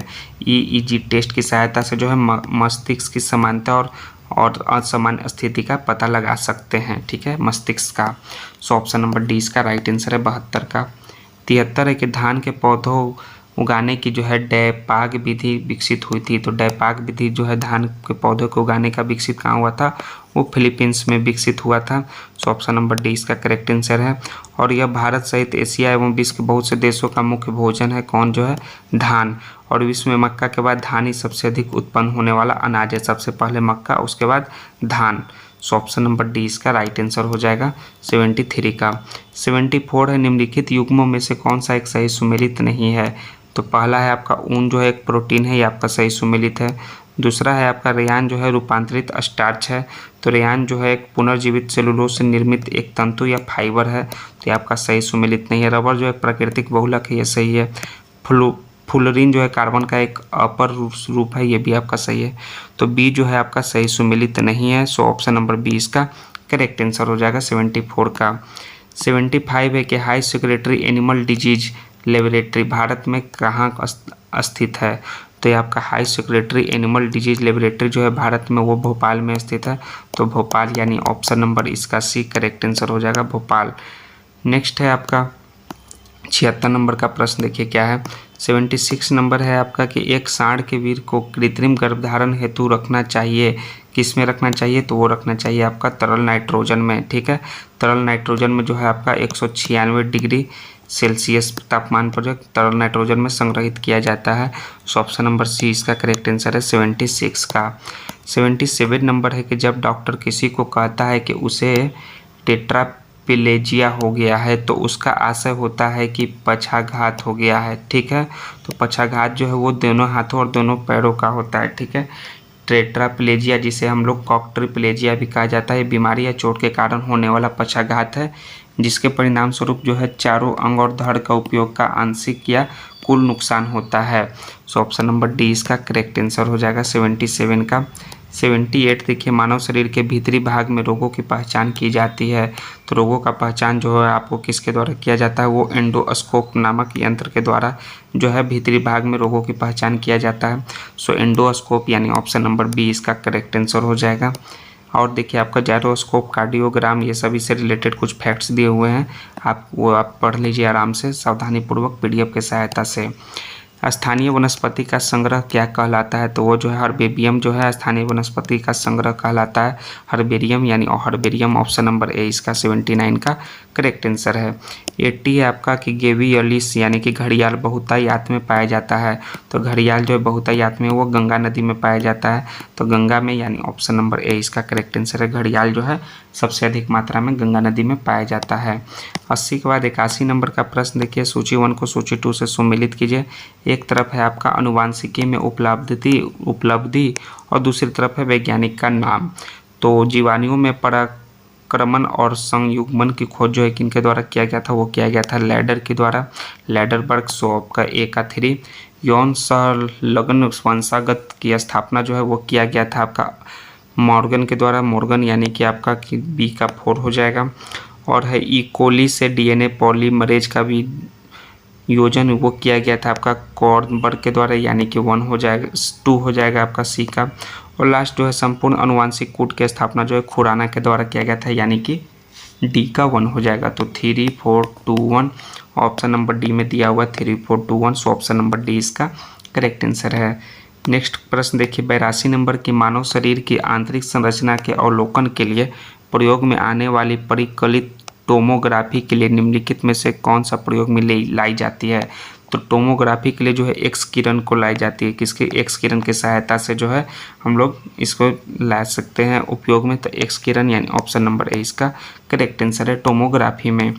83 नंबर का प्रश्न देखिए कि प्रेरी यानी कि प्रेरीज में शीतोष्ण घात के मैदान होते हैं। तो प्रेरीज यानी कि आपके उत्तरी अमेरिका यानी कि नॉर्थ अमेरिका में जो है आपका उपशीतोष्ण घास के मैदान होते हैं। सो ऑप्शन नंबर ए इसका करेक्ट आंसर हो जाएगा। 83 के बाद 84 नंबर का प्रश्न देखिए कि ओजोन परत अवस्थित है। तो ओजोन परत कहाँ अवस्थित है दोस्तों? ओजोन परत जो है समताप मंडल में अवस्थित है।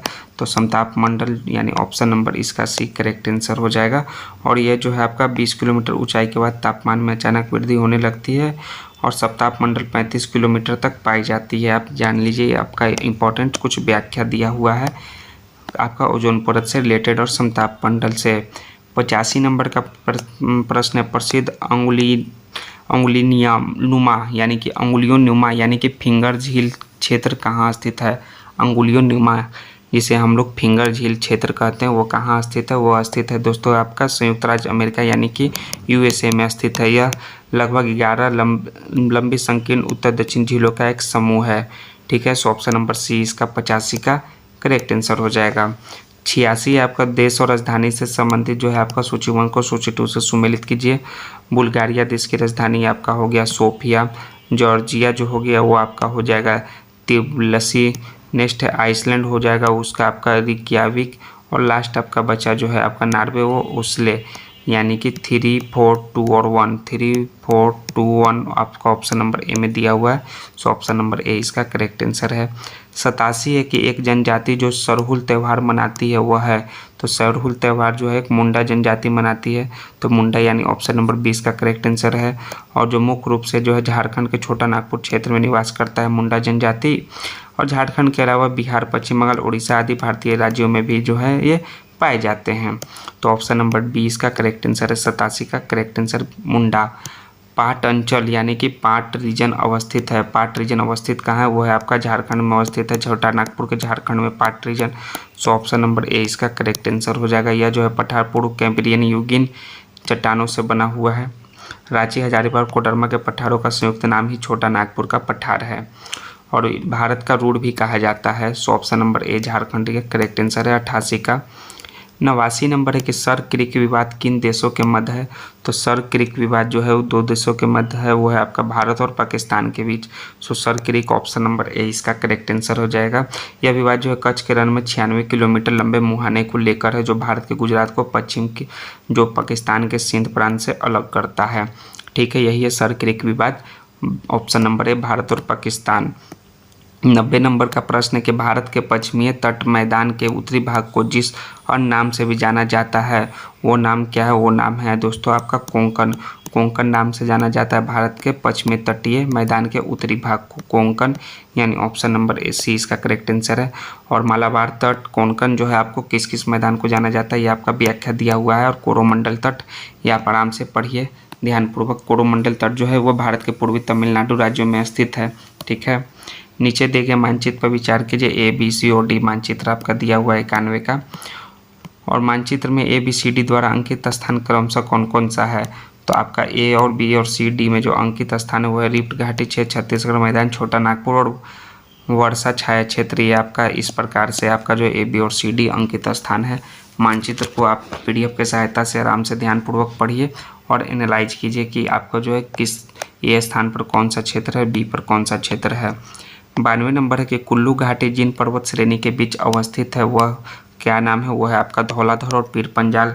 जो कुल्लू घाटी है वो भारत के हिमाचल प्रदेश राज्य में अवस्थित है। ठीक है, और ब्यास नदी इस घाटी में मनाली से आगे प्रवाहित होती है और यह धौलाधर और पीर पंजाल श्रेणी के बीच अवस्थित है। सो ऑप्शन नंबर ए 92 का करेक्ट आंसर हो जाएगा।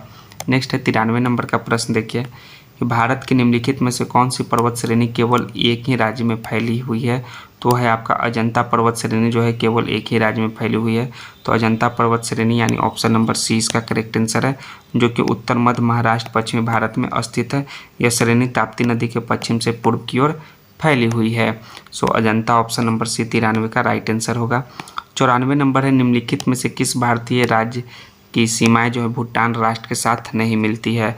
तो आपका सिक्किम का, अरुणाचल का और पश्चिम बंगाल का मिलता है, लेकिन मेघालय का जो है भूटान राष्ट्र के साथ नहीं मिलती है। सो ऑप्शन नंबर 20 का करेक्ट आंसर हो जाएगा। नेक्स्ट है आपका 95 सिक्किम से गुजरने वाला अक्षांश निम्नलिखित में से किस एक से भी होकर गुजरता है? तो आपका राजस्थान से गुजरता है। अक्षांश जो कि सिक्किम से गुजरता है वो राजस्थान से भी होकर गुजरता है। सो 95 का ये इसका करेक्ट आंसर हो जाएगा। 96 नंबर है कि मैदानों के संबंध में निम्नलिखित कथनों पर विचार कीजिए। ठीक है, कौन सा स्टेटमेंट जो है आपका वो सही है वो आपको बताना है। तो पहला का स्टेटमेंट दिया हुआ है कि वे आमतौर पर समुद्र तल से 200 मीटर से अधिक ऊंचाई पे नहीं होते हैं मैदान के संबंध में, तो ये आपका सही है। अधिकांश मैदान नदियों और उनके सहायक नदियों के द्वारा बनते हैं, ये भी सही है। मैदान कम उपजाऊ होते हैं, ये गलत है दोस्तों। मैदान जो है ज़्यादा फर्टिलिटी वाले होते हैं, ज़्यादा उपजाऊ होते हैं। सो ऑप्शन नंबर आपका बी करेक्ट आंसर होगा। केवल 1 और 2, 3 गलत है। मैदान जो है ज़्यादा फर्टाइल होते हैं, उपजाऊ जो है कम होते हैं, ये आपका गलत है। 97 है कि पर्वतों के संबंध में निम्नलिखित कथनों पर विचार कीजिए और इनका प्रयोग किस प्रकार किया जाता है। पानी का भंडार घर ईंधन प्रदान करता है और पहाड़ों में जो है सीढ़ीदार मैदान जो है कृषि के लिए आदर्श हैं। ठीक है, 97 नंबर का तो ये दिया हुआ है। और बाकी क्या दिया हुआ है, नीचे दिए गए कोड का सही कथनों का चयन कीजिए। तो आपका जो तीनों जो स्टेटमेंट दिया हुआ है वो तीनों ट्रू है, तो केवल 1, 2 और 3 ऑप्शन नंबर डी इसका करेक्ट आंसर हो जाएगा, जो कि सभी जो है आपका सही है। नेक्स्ट है उसके बाद 98 नंबर का प्रश्न, किस राज्य में मिशन महिला सारथी शुरू हुआ है। तो मिशन महिला सारथी जो है आपका यूपी राज्य में शुरू किया गया है, तो यूपी यानी ऑप्शन नंबर सी इसका करेक्ट आंसर है। इस मिशन के दौरान जो यूपी सरकार के जो है परिवहन विभाग ने 51 साधारण BS6 बसों की शुरुआत किया है। सो ऑप्शन नंबर सी इसका राइट आंसर है। 99 है किसके द्वारा प्रथम भारतीय सैन्य धरोहर उत्सव की शुरुआत किया गया है। तो यह जो है राजनाथ सिंह के द्वारा जो है प्रथम भारतीय सैन्य धरोहर उत्सव का शुरुआत किया गया है। राजनाथ सिंह इसका right answer option number D correct answer हो जाएगा।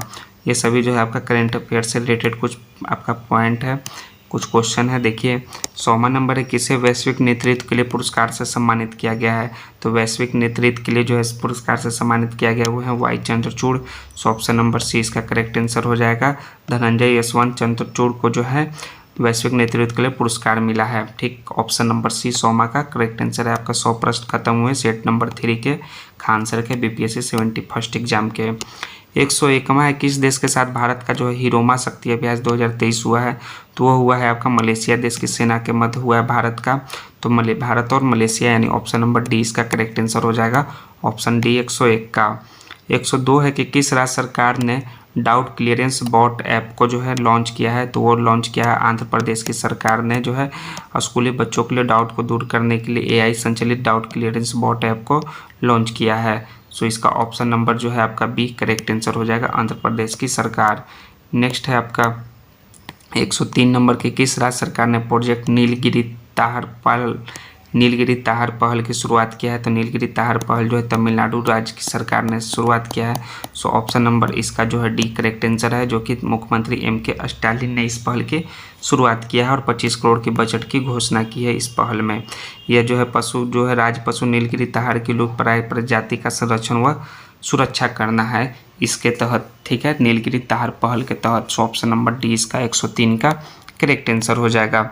104 नंबर है कि भारतीय संसद के द्वारा किस संविधान संशोधन के माध्यम से महिलाओं को लोकसभा और राज्य विधानसभा में आरक्षण प्रदान किया गया है। ठीक है, तो कौन सा संविधान संशोधन अधिनियम से वो है आपका 106वां संविधान संशोधन जो है आपका नारी शक्ति वंदनम अधिनियम पारित किया गया। इस अधिनियम के तहत लोकसभा और राज्यों की विधानसभाओं के अंदर महिलाओं को सीटों में आरक्षण होगा। तो 106वां नारी शक्ति वंदन अधिनियम, ऑप्शन नंबर सी इसका राइट आंसर है 104 का।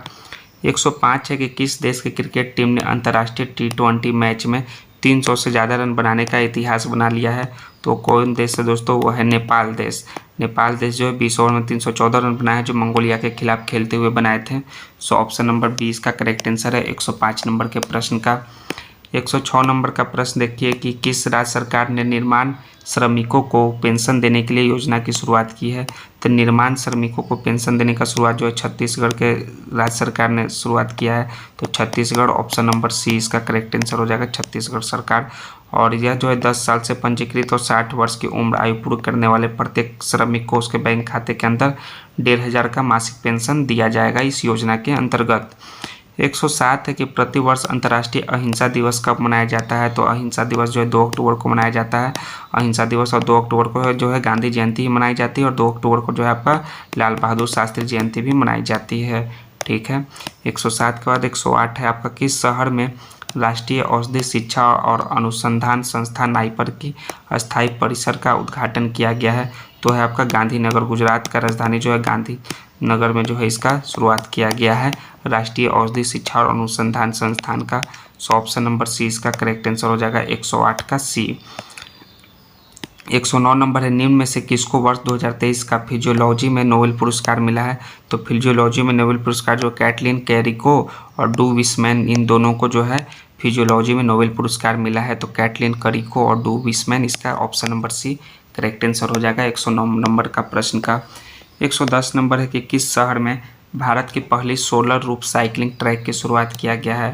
तो हैदराबाद शहर में जो है भारत का जो पहली सोलर रूफ साइकिलिंग ट्रैक का शुरुआत किया गया है हैदराबाद, इसका राइट आंसर हो जाएगा ऑप्शन नंबर बी। 110 के बाद 111 नंबर का प्रश्न, निम्न में से किस राज्य सरकार ने एक बल एक जिला नीति को लागू किया है? तो एक बल एक जिला नीति जो है मणिपुर की राज्य सरकार ने लागू किया है। तो मणिपुर यानी ऑप्शन नंबर 20 का करेक्ट आंसर है। मणिपुर राज्य जो कि जातीय हिंसा कारण गिरा हुआ पूर्वोत्तर राज्य है, जिसके अंदर समान स्थिति लाने के उद्देश्य से मणिपुर सरकार ने 3 मई 2023 को यह नीति अपनाई है, एक बल एक जिला नीति। ठीक है, तो ऑप्शन नंबर 20 का राइट आंसर होगा 111 का। 112 नंबर का प्रश्न, किस राज्य सरकार ने 35% आरक्षण महिलाओं के लिए सरकारी नौकरी में प्रारंभ किया है? तो है आपका एमपी राज्य की सरकार यानी मध्य प्रदेश राज्य की सरकार जो है 35% आरक्षण जो है महिलाओं के लिए सरकारी नौकरी में प्रारंभ किया है। सो ऑप्शन नंबर डी इसका एमपी करेक्ट आंसर हो जाएगा, मध्य प्रदेश। नेक्स्ट है 113 नंबर का प्रश्न, किसके द्वारा जो है राष्ट्रीय हल्दी बोर्ड का गठन किया गया था? तो राष्ट्रीय हल्दी बोर्ड का गठन जो है भारत सरकार के द्वारा गठन किया गया है। तो भारत सरकार यानी कि ऑप्शन नंबर ए इसका करेक्ट आंसर है। और इस बोर्ड के गठन की घोषणा प्रधानमंत्री नरेंद्र मोदी ने तेलंगाना के अंदर चुनाव प्रचार के दौरान भाषण में किया था। 114 नंबर है, किस राज्य सरकार ने मुख्यमंत्री लोक सेवक आरोग्य योजना को प्रारंभ किया है? तो किस राज्य सरकार ने वो किया है? आपका असम राज्य की सरकार ने जो है मुख्यमंत्री लोक सेवक आरोग्य योजना को प्रारंभ किया है। और यह योजना में क्या है दोस्तों, इस योजना के माध्यम से किसी भी व्यक्ति के जो है चिकित्सा बिलों की पूर्ति उसके सीधे बैंक खाते में ट्रांसफर की जाएगी, तथा साथ ही आगे चलकर इस योजना के तहत कैशलेस भुगतान का विकल्प भी प्रदान किया जाएगा, जो कि जो है असम राज्य के सरकार के द्वारा इस योजना का शुरुआत किया गया है। ठीक है, और असम के जो मुख्यमंत्री कौन है वह है हेमंत बिस्वा शर्मा के द्वारा यह शुरुआत किया गया था। 115 नंबर है कि भारत का पहला सौर हरित ऊर्जा पुरातात्विक स्थल किस राज्य का सौर मंदिर बना है? तो किस राज्य का सौर मंदिर बना है? वो बना है आपका तमिलनाडु का। कहाँ का? तमिलनाडु का। तो तमिलनाडु जो है आपका राज्य में स्थित सौर मंदिर भारत का पहला हरित ऊर्जा पुरातात्विक स्थल बना है, जो कि भगवान शिव और भगवान विष्णु को समर्पित है। सौर मंदिर जो है यूनेस्को की विश्व धरोहर स्थल सूची में शामिल है, तथा 7वीं सदी में निर्मित दक्षिण भारत का सबसे पुराने पत्थर के मंदिरों में से एक है। कौन सा? सौर मंदिर। सो ऑप्शन नंबर 20 का करेक्ट आंसर हो जाएगा तमिलनाडु। 115 नंबर के प्रश्न का नेक्स्ट है 116 नंबर का प्रश्न कि वैश्विक नवाचार सूचकांक 2023 में भारत का कौन सा स्थान रहा है? वैश्विक नवाचार सूचकांक जो है विश्व बौद्धिक संपदा संगठन के द्वारा जारी किया जाता है, और 2023 में दुनिया भर के 132 देश की रैंकिंग जारी की गई, जिसके अंदर जो भारत का रैंकिंग जो है वो 40वां रहा। तो 40वां यानी कि ऑप्शन नंबर डी इसका करेक्ट आंसर हो जाएगा 40। 116 नंबर के प्रश्न का 117 नंबर है कि किस क्रांति के जनक माने जाने वाले एम.एस. स्वामीनाथन का हाल ही में निधन हुआ है? तो एम.एस. स्वामीनाथन जो है वो हरित क्रांति के जनक माने जाते हैं। तो हरित क्रांति यानी कि ऑप्शन नंबर ए इसका करेक्ट आंसर हो जाएगा। हरित क्रांति जो कि 1960 से 70 के दशक के जो कृषि संबंधित फसलों का उत्पादन को बढ़ावा देने के लिए शुरू की गई थी। ठीक है, हरित क्रांति। और एम.एस. स्वामीनाथन भारतीय कृषि अनुसंधान परिषद के महानिदेशक के रूप में भी कार्य किए हैं। ठीक है, तो ऑप्शन नंबर इसका जो हरित क्रांति ए इसका राइट आंसर है। 118 है कि पटना लॉन का गांधी मैदान के रूप में नामकरण कब किया गया? तो पटना लॉन का जो है गांधी मैदान के रूप में नामकरण जो है चंपारण सत्याग्रह के दौरान किया गया गांधी मैदान। सो ऑप्शन नंबर सी इसका करेक्ट आंसर है। और चंपारण सत्याग्रह कब हुआ? वो हुआ 1917 ईस्वी को हुआ था। ठीक है, तो ऑप्शन नंबर इसका सी करेक्ट आंसर है 118 का। 119 है कि किसने दाऊद को पटना और हाजीपुर से खदेड़ कर बाहर कर दिया था? तो दाऊद को जो है पटना और हाजीपुर से जो अकबर ने खदेड़ कर बाहर कर दिया था। कब जो है? मुगल बादशाह 1574 में अफगान सरदार दाऊद खां को पटना और हाजीपुर से खदेड़ कर बाहर किया। और ये जो है अकबर का शासनकाल जो है 1556 से लेकर 1605 ईस्वी तक था। ठीक है, so option number D Akbar इसका राइट आंसर हो जाएगा 119 नंबर के प्रश्न का। 120 है कि गुप्त वंश का अंतिम शासक कौन था, तो गुप्त वंश का अंतिम शासक का नाम है विष्णुगुप्त। तो विष्णुगुप्त यानी ऑप्शन नंबर जो है आपका डी करेक्ट आंसर है। और इसका शासनकाल जो है 10 वर्षों तक रहा। और गुप्त वंश का स्थापना जो है श्रीगुप्त ने किया था। ठीक है, किसने? श्रीगुप्त ने किया था। और गुप्त वंश का जो है आदि पुरुष कहा जाता है, गुप्त जो है वंश का आदि पुरुष कहा जाता है। इन्हें महाराजा की उपाधि धारण की थी। और इस वंश का प्रथम सर्वाधिक शक्तिशाली शासक कौन था? चंद्रगुप्त प्रथम था। जो कि गुप्त वंश से रिलेटेड कुछ आपका फैक्ट्स दिया हुआ है। सो ऑप्शन नंबर 20 का करेक्ट आंसर है विष्णुगुप्त, गुप्त वंश का अंतिम शासक। 121 नंबर है आपका कि बुद्ध से संबंधित अवसरों से जुड़े प्रतीकों में स्तूप इसका प्रतीक है। तो स्तूप किसका प्रतीक है? स्तूप जो है आपका मृत्यु का प्रतीक है। तो मृत्यु यानी ऑप्शन नंबर ए इसका करेक्ट आंसर है। जन्म का प्रतीक है केले, कमल और बैल। महानिभिष्क्रमण यानी त्याग का प्रतीक है घोड़ा। निर्माण यानी ज्ञानोदय का प्रतीक है बोधि वृक्ष। महापरिनिर्माण यानी मृत्यु का प्रतीक है स्तूप। यौवन का है साढ़। निर्वाण यानी मोक्ष का है पद चिन्ह। और प्रथम उपदेश का चक्र जो है ये सभी आपके घटनाएं और प्रतीक बुद्ध से संबंधित आपके रिलेटेड जो है आपके दिए हुए हैं सातों प्रतीक। ये सभी आप ध्यानपूर्वक पढ़िए और याद कीजिए। सो ऑप्शन नंबर ए जो है स्तूप जो है मृत्यु से संबंधित है। मृत्यु यानी महापरिनिर्माण से संबंधित है। 122 नंबर का प्रश्न है आपका समय के संदर्भ में प्रयुक्त संक्षिप्त रूप एडी का अर्थ क्या होता है? एडी यानी एनो डोमिनी। एनो डोमिनी जो है आपका एडी का मध्यकालीन लैटिन शब्द है जिसका अर्थ है प्रभु के वर्ष में। ठीक है, सो ऑप्शन नंबर 20 का करेक्ट आंसर हो जाएगा। 123 शहीद दिवस कब मनाया जाता है? तो शहीद दिवस प्रतिदिन जो है 23 मार्च को, प्रतिवर्ष 23 मार्च को मनाया जाता है। और भारत में जो है साल में 2 बार शहीद दिवस मनाया जाता है, 31 जनवरी और 23 मार्च। और 30 जनवरी को जो राष्ट्रीय स्तर पर शहीद दिवस मनाया जाता है। इस दिन जो है आपको गांधी जी की मृत्यु हुई थी। ठीक है, नेक्स्ट है 124 नंबर का प्रश्न आपका क्या है कि उत्तरी बिहार का प्राचीन नाम क्या था? तो उत्तरी बिहार का जो है प्राचीन नाम वो था बज्जी था। उत्तर बिहार कोसी, बूढ़ी गंडक और उनकी सहायक नदियों का समतल मैदान है। और बिहार के उत्तर में हिमालय पर्वत की नेपाल श्रेणी और दक्षिण में गंगा से मिलने वाली सहायक नदियां हैं। सो वज्जी इसका राइट आंसर। ऑप्शन नंबर ए उत्तरी बिहार का प्राचीन नाम वज्जी था। तो ऑप्शन ए इसका 124 का राइट आंसर होगा। 125 है 1919 और 1920 के दौरान जो है दरभंगा राज्य में किसान आंदोलन का नेता कौन था? 1919-1920 ईस्वी के समय में दरभंगा राज्य में किसान आंदोलन के नेता का नाम है स्वामी विद्यानंद। स्वामी विद्यानंद यानी ऑप्शन नंबर 20 का करेक्ट आंसर हो जाएगा।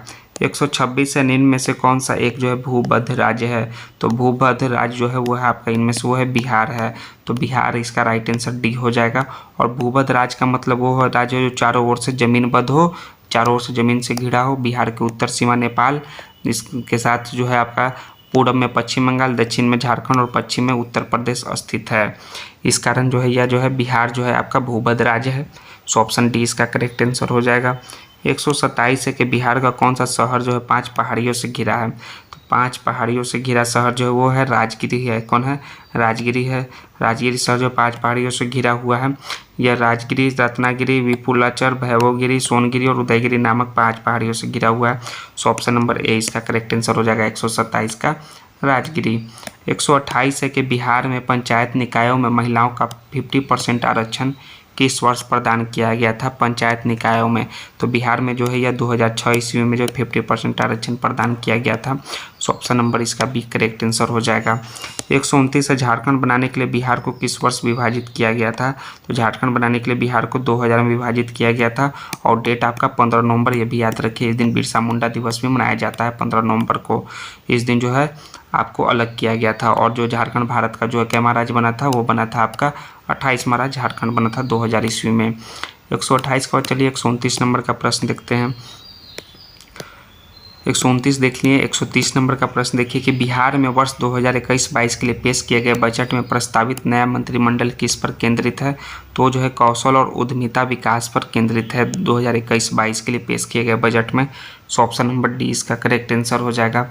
नेक्स्ट है 131 नंबर के बिहार में मानव विकास उप मिशन के अंतर्गत कितने विभाग शामिल हैं? तो इसके अंतर्गत जो है आपके 7 विभाग शामिल है। कितने? 7 विभाग देखिए दिया हुआ है। सो ऑप्शन बी इसका करेक्ट आंसर हो जाएगा 131 का। 132 है कि झारखंड बनाने के लिए बिहार को किस वर्ष विभाजित किया गया था? तो आपको बताएं हैं 2000 ईस्वी में विभाजित किया गया था। वो भी 15 नवंबर, डेट याद रखिए। बिरसा मुंडा दिवस इस दिन भी मनाया जाता है 15 नवंबर को हर साल। और 15 नवंबर 2000 ईस्वी को ही विभाजित किया गया था झारखंड बनाने के लिए बिहार को, और झारखंड जो है भारत का जो है 28वां राज्य बना था, ये भी आप याद रखिएगा 28वां।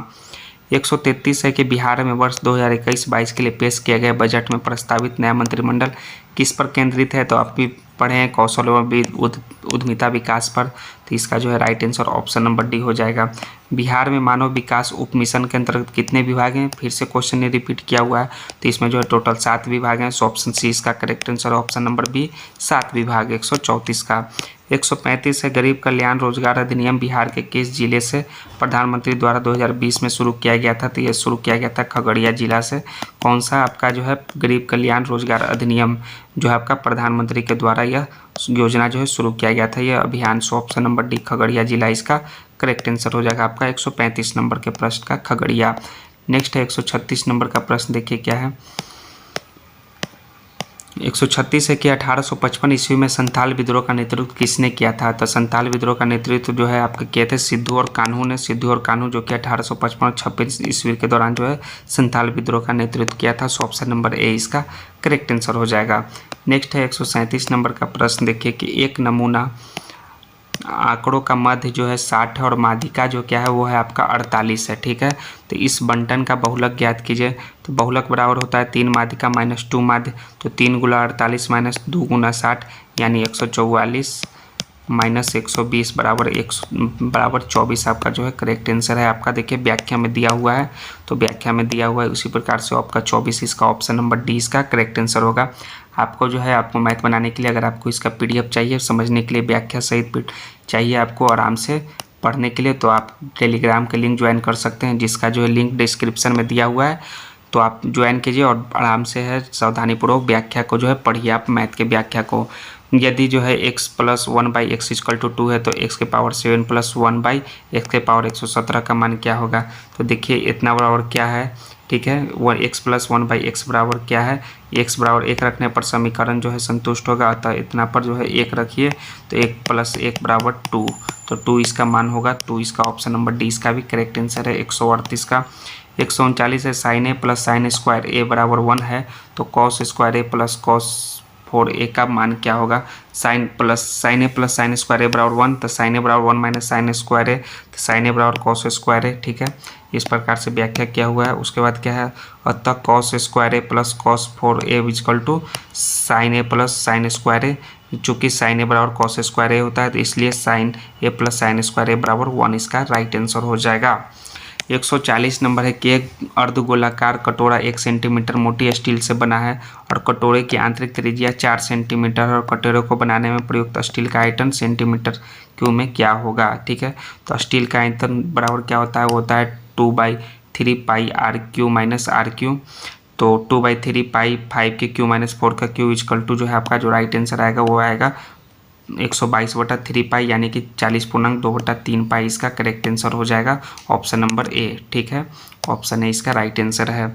141 नंबर है कि एक त्रिभुज के 3 कोण x minus 15 degree, x plus 45 degree और x प्लस 60 डिग्री त्रिभुज के प्रकार को पहचाने, तो ये आप तीनों को जोड़िएगा तो 180, त्रिभुज के तीनों कोण का योग 180 होता है, तो 3x बराबर 90 डिग्री बराबर 180, 3x बराबर 90 डिग्री तो x बराबर 30 डिग्री, तो इस प्रकार जो मान रखने पर 15 डिग्री 75 डिग्री और 90 डिग्री होंगे, तो इस प्रकार यह एक जो है समकोण त्रिभुज होगा, तो समकोण त्रिभुज यानी ऑप्शन नंबर सी इसका 141 का करेक्ट आंसर हो जाएगा।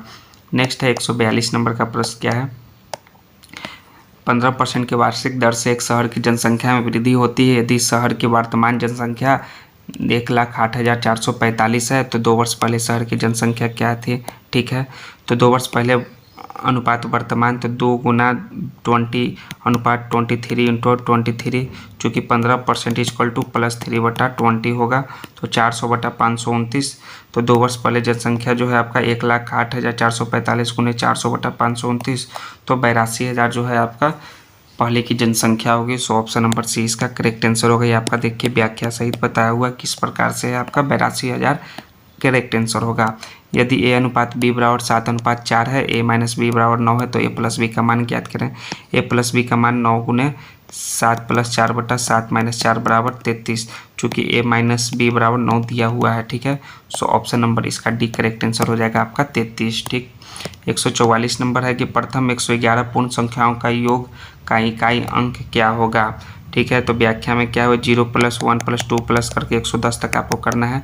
तो 0 + 110/2 × 111, ठीक है, कीजिएगा तो 55 × 111 बराबर कि 6105, यानी कि 6105 इसका जो है करेक्ट आंसर होगा। और इकाई अंक जो होगा वो होगा 5 होगा। तो इकाई अंक 5 यानी ऑप्शन नंबर सी इसका करेक्ट आंसर होगा 144 का। 145 देखिए आपका कीट जंतु और विषैला, ये आपका दिया हुआ है। और कौन जो है आपका सही बेनारक को दर्शाता है, तो वो आपका जो है सही दर्शा रहा है, आपका ऑप्शन नंबर सी दर्शा रहा है। कीट यहाँ होगा, यहाँ पर जंतु होगा और यहाँ विषैला होगा। इस प्रकार ऑप्शन नंबर सी इसका करेक्ट आंसर है। ये आपका रीजनिंग से संबंधित प्रश्न है। 146 है आपका प्लूमेज को जो है GICOWNR लिखा जाता है। क्रस को जो है आपका JUWTE लिखा जाता है। तो ट्राइबल को किस प्रकार लिखा जाएगा, देखिए आपका +2 आपका इन बढ़ते जा रहा है। व्याख्या में दिया हुआ है P आपका E+2 G+2 A+2 M+2। तो उसी प्रकार L+2 A+2 B+2 I+2 R+2 और T+2। तो NCDKT भी इसका करेक्ट आंसर हो जाएगा, NCDKT भी। नेक्स्ट है 147 कि एक लड़के की ओर इशारा करते हुए मेघा ने कहा कि वह मेरे दादा या नाना की इकलौती संतान का इकलौता पुत्र है। तो वह जो है लड़का जो है मेघा से किस प्रकार का संबंध रखता है। तो यहाँ जो है मेघा हो गया उसके जो है माता पिता, और ये दादा या नाना, तो दादा और नाना ये बेटा हो गए, और इनका जो है इकलौता पुत्र यानी लड़का, तो ये और ये भाई बहन का जो है जोड़ी हो जाएगा। तो मेघा का जो है लड़का वो भाई है, तो भाई यानी ऑप्शन नंबर बी इसका करेक्ट आंसर हो जाएगा। उस विकल्प का चयन कीजिए जो प्रश्नवाचक चिन्ह के स्थान पर आएगा।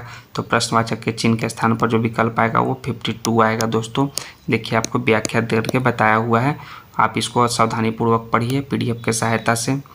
149 है फिंगर को प्रत्येक अक्षर के अंग्रेजी वर्णमाला के क्रम में जो है व्यवस्थित किया जाए तो कितने अक्षर का स्थान अपरिवर्तित रहेगा। तो फिंगर और देखिए अंग्रेजी वर्णमाला के क्रम में हम लोग व्यवस्थित कर रहे हैं, तो आर का जो है स्थान जो है अपरिवर्तित रहेगा। तो आर यानी कि एक जो है option number B correct answer है। देखिए सेट नंबर आपका 3 का लास्टवा 150वां प्रश्न 150वां प्रश्न, निम्न में से कौन सी संख्या दी गई श्रृंखला में प्रश्नवाचक चिन्ह के स्थान पर आएगी। 8, 18, 32, 72 और 98 है, ठीक है। तो 8 और 18 के बीच में +10 का अंतर है, फिर इसमें +14, फिर +18, फिर +22, फिर +26, यानी 4 आपका बढ़ते जा रहा है। तो 32 और 18 कितना हो जाएगा, 32 18 आपका 50 हो जाएगा। तो 50 यानी ऑप्शन नंबर 20 का करेक्ट आंसर हो जाएगा 50। तो आपका जो है BPSC 71 का जो है आपका सेट नंबर 3 जो है पूरा समाप्त हुआ। फिर हम लोग जो है नेक्स्ट वीडियो में सेट नंबर 4 लेकर मिलेंगे दोस्तों।